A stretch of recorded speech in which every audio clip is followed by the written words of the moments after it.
Assalamualaikum warahmatullahi wabarakatuh. Apa kabar salih-salihah? Bertemu lagi di Guru Berkisah. Hari ini Ustazah Sarah akan menceritakan kisah Thalhah bin Ubaidillah. Ada yang pernah dengar nama Thalhah bin Ubaidillah? Nama lengkapnya Thalhah bin Ubaidillah bin Utsman bin Ka'ab bin Sa'id. Beliau adalah seorang pemuda yang cerdas dan termasuk golongan pertama yang masuk Islam. Namanya harum ketika di perang Uhud. Saat perang Badar, Thalhah bin Ubaidillah bersama Sa'id bin Zaid diutus oleh Rasulullah untuk menjadi mata-mata di luar kota. Jadi mereka berdua tidak ikut di perang Badar. Maka dari itu ketika ada perang Uhud, Thalhah bin Ubaidillah menebus semuanya, mengerahkan semua kemampuannya untuk menjadi prajurit yang melindungi Rasulullah di perang Uhud. Saat itu perang Uhud, umat muslim terpecah belah. Dan saat Rasulullah menaiki bukit dan dihadang oleh kaum musyrikin, kaum kafir, Rasulullah berkata, barang siapa yang berani menghadang mereka, menghadang musuh Allah, maka dia akan menemaniku di surga. Lalu Thalhah berkata, saya Rasulullah. Tapi Rasulullah melarang Thalhah untuk ikut bersamanya. Tetaplah di tempatmu, kata Rasulullah. Kemudian beberapa kaum Ansor menghadang bersama Rasulullah. Lalu setelah perjalanan selanjutnya bertemu lagi. Siapa yang akan melanjutkan? Siapa yang akan menemaniku menghadang musuh tersebut, musuh kaum muslimin.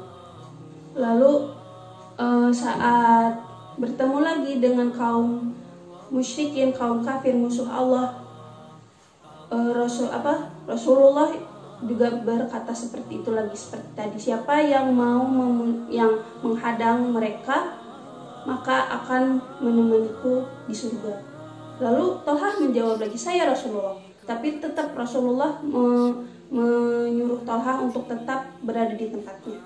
Sampai 11 kali, maka kaum Ansor pun yang tadi menyerang musuh Allah, kaum musyrikin, kaum kafir, menemui syahidnya 11 kali seperti itu.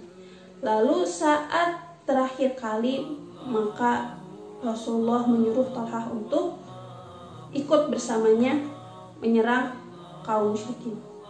Lalu Thalhah membawa Rasulullah naik ke bukit, lalu disandarkannya. Thalhah itu melindungi Rasulullah. Jadi saat kaum musyrikin, kaum kafir mendekati Rasulullah, Thalhah lah yang menjadi perisainya. Thalhah itu terkena lemparan panah, terkena sabetan pedang, terkena lemparan lembing, sampai tubuhnya itu tidak lebih dari 79 luka ada di badannya. Lalu saat itu Thalhah tergeletak, tapi Rasulullah selamat ya. Thalhah tergeletak, lalu saat kaum muslimin yang lain mau menyelamatkan Rasulullah menjawab, hampirilah Thalhah, bantulah Thalhah. Dan saat itu Thalhah dalam keadaan pingsan karena seluruh badannya sudah dipenuhi luka dan darah segar mengucur dari tubuhnya. Orang lain, kaum muslimin, mengira Thalhah telah syahid. Sedangkan ketika dilihat ternyata Thalhah masih hidup, maka Thalhah dijuluki Asy-Syahidu Al-Hayyu, yaitu syahid yang masih hidup. Maka dari itu ketika perang Uhud, jika diceritakan lagi di depan Abu Bakar As-Siddiq, beliau menjawab bahwa perang Uhud adalah milik Thalhah seutuhnya. Masya Allah ya. Dan dari itu kaum muslimin dan Rasulullah bisa selamat dari perang Uhud karena Tolha dengan 79 luka yang dimilikinya, tapi beliau masih hidup.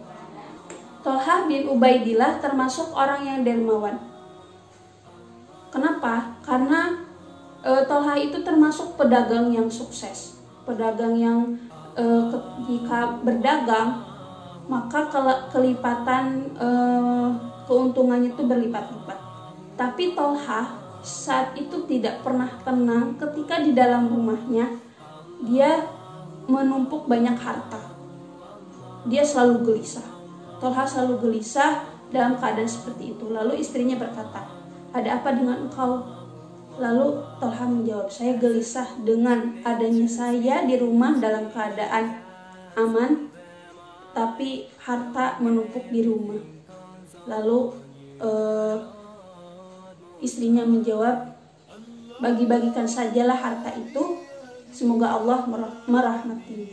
Lalu Tolha pun menyetujui apa yang dikatakan oleh istrinya tersebut. Nah, Tolha pun meninggal wafat di perang Jamal karena terkena lemparan panah yang menyebabkan luka yang sangat parah. Beliau meninggal di umur 60 tahun, dan karena kisahnya yang sangat luar biasa, Tolha dijuluki perang burung elang perang Uhud. Dan Tolha termasuk orang yang dijamin masuk surga bersama 9 sahabat Rasulullah lainnya. Insya Allah ya. Nah, demikianlah kisah Tolha bin Ubaidillah. Demikian dari Ustazah Sarah. Wassalamualaikum warahmatullahi wabarakatuh.